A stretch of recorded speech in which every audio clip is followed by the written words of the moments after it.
आज हम जानेंगे हम जीवन में दुखी क्यों हैं, हम डिप्रेशन में क्यों हैं, छोटी छोटी बात पर हमें गुस्सा क्यों आता है, बेवजह टेंशन आना, नींद ना आना, जिंदगी से उब जाना, ये कुछ डिप्रेशन के लक्षण हैं।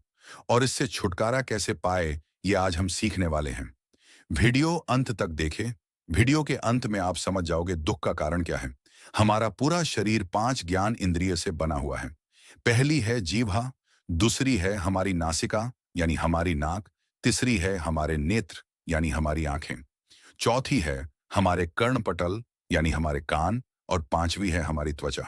प्रकृति ने हमारी 5 ज्ञान इंद्रियां शरीर के बाहर की ओर छेदी हुई है। इसलिए मनुष्य जन्म से ही बाहरी दुनिया का ज्ञान बटोरने लगता है। जैसे कि बचपन से आप मीठा खा रहे हो, तो आपने मीठे स्वाद की मेमोरी अपने बुद्धि में जमा कर ली है। और मीठा भी एक जैसा नहीं। जैसे कि जलेबी के मिठास का स्वाद अलग लग सकता है और पेड़े का अलग। जीवन में आपने बहुत सारी मिट्टी, खट्टी, तीखी और कड़वी चीजें खाई होगी, और हर चीज का स्वाद आपने आपकी बुद्धि रूपी मेमोरी में कैद कर लिया होगा। वैसे ही अपनी नासिका से हर सुगंध और दुर्गंध की मेमोरी भी आपने अपने मस्तिष्क में रखी होगी।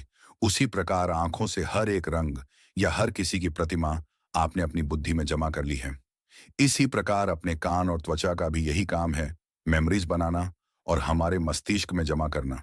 हम जहां भी जाएंगे अपनी 5 ज्ञान इंद्रियों के साथ ही जाएंगे, और यह ज्ञान इंद्रिय उसी वातावरण की पूरी जानकारी आपको देता रहेगा।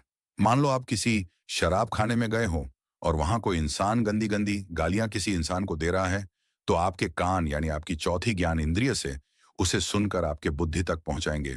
अगर वो इंसान किसी नारी के बारे में बोल रहा है, तो आपने अब तक आपकी आंखों से जो भी चित्र देखे हुए हैं, आपकी बुद्धि वह चित्र लाती रहेगी। मान लो आपके पिता हर दिवाली में एक सुगंधी तेल लाते हैं, या फिर कोई अगरबत्ती, लेकिन सिर्फ दिवाली पर, और वो आप सिर्फ दिवाली के त्योहार पर ही लगाते हो। और कुछ समय बाद आप किसी दूसरे गांव पढ़ाई या किसी और काम के लिए गए, तो वहां वही सुगंधित तेल या वही अगरबत्ती जो आपके परिवार में दिवाली के वक्त लगाए जाते हैं, कोई इंसान लगाकर गुजर भी रहा हो, तो उस सुगंध से आपको दिवाली की याद आ सकती है। इसका कारण उस सुगंध के वक्त का स्मरण हमने अपने बुद्धि में भर लिया है। इन पांचों ज्ञान इंद्रियों से जीवन भर हम बाहरी ज्ञान खोजते रहते हैं। इसीलिए हम जिस समाज में रहते हैं, या जिस परंपरा में रहते हैं, या फिर जिस संस्कृति में रहते हैं, हम उसी तरह बनते जाते हैं। हमारे विचार, हमारी धारणाएं, हमारी भाषा, हमारे बुद्धि की आकलन शक्ति, ये सभी हमारे पांचों ज्ञान इंद्रियों पर निर्भर है। हमारा शरीर हम जहां भी लेकर जाएंगे, वहां की भाषा, सुगंध या दुर्गंध, हमारे सोचने का तरीका, सभी आज तक 5 ज्ञान इंद्रियों से मिली हुई यादों पर निर्भर है। इंसान की 5 ज्ञानेंद्रिय का नियंत्रण हमारे वश में नहीं है। अगर यह पांचों ज्ञान इंद्रिय हमारे वश में आ जाए, तो हम जीवन में कुछ भी बन सकते हैं।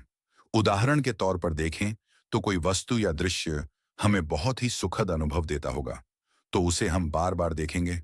अगर उस दृश्य से हमारी आत्मिक या शारीरिक हानि होती होगी, तो हम क्या करेंगे? इंद्रियां तो हमारे वश में नहीं है। हर इंसान को पता है कि मदिरा या दारू पीने से जीवन की और विवेकशील बुद्धि की हानि होगी, परंतु जिह्वा को जो उसका स्वाद पसंद है, वो आपके वश में नहीं, तो आपकी दुर्गति निश्चित है। उसी प्रकार स्वादिष्ट खाना जिह्वा को पसंद है, तो मोटापे के शिकार हो जाओगे। उसी प्रकार त्वचा को कोई स्पर्श की अनुभूति होती है, और उस अनुभूति से आनंद आने लगे, और वह स्पर्श किसी स्त्री का हो, तो आप व्यभिचारी भी बन सकते हैं। इस पृथ्वी पर जो भी ज्ञान है, उससे भी ज्यादा अंतरिक्ष का ज्ञान आपके भीतर समाया हुआ है। उसे जानने के लिए आपकी पांचों ज्ञान इंद्रियां भीतर की ओर मोड़नी होंगी।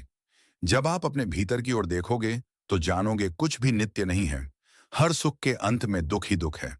आंखों से कितनी भी वासनाओं की दृष्टि कर लो, अंत में आपका मन क्लेश से भर जाएगा। चाहे कितनी भी मदिरा पी लो, उसके अंत में भी दुख ही दुख है। इस शरीर से कितना भी भोग विलास कर लो, अंत में दुख ही दुख है। 5 ज्ञान इंद्रियां इस सृष्टि की भौतिक सुखों से आपको अवगत कराएगी, और आप उसमें ही रममान हो जाओगे, और अंत में पाओगे सब नकली है, सब अनित्य है, सब नश्वर है, सुख भी नश्वर है, दुख भी नश्वर है। इसलिए ध्यान की आवश्यकता है। अपनी आंखें बंद कर लो, ध्यान से अपनी श्वास को साधो, और अपने आप को देखो। कहीं आप दुखी तो नहीं? अगर दुखी है तो अपने श्वास को देखो। अगर क्रोधित भी है तो अपनी श्वास को देखो, वो बढ़ तो नहीं गई। अपने शरीर की संवेदना को जानो, तब पता लगेगा कि सब अनित्य है। अनित्य बोध जागेगा और इन पांचों ज्ञान इंद्रियों ने आपको जिन जंजीरों से बांध रखा है, वो जंजीरें टूट जाएंगी और आपको सत्य की प्राप्ति होगी। आप जहां भी जाएंगे तब ये पांचों इंद्रियां आपके लिए काम करेंगी। ना कोई दृश्य आपको लुभाएगा, ना कोई नशीला पदार्थ। अगर आपने ये पूरा वीडियो देखा है तो समझ लीजिए ज्ञान के मार्ग पर पहला पग आपने रख दिया है। रास्ता कितना भी लंबा क्यों ना हो, उसे पार करने के लिए पहला पग उठाना ही होता है। सबका मंगल हो।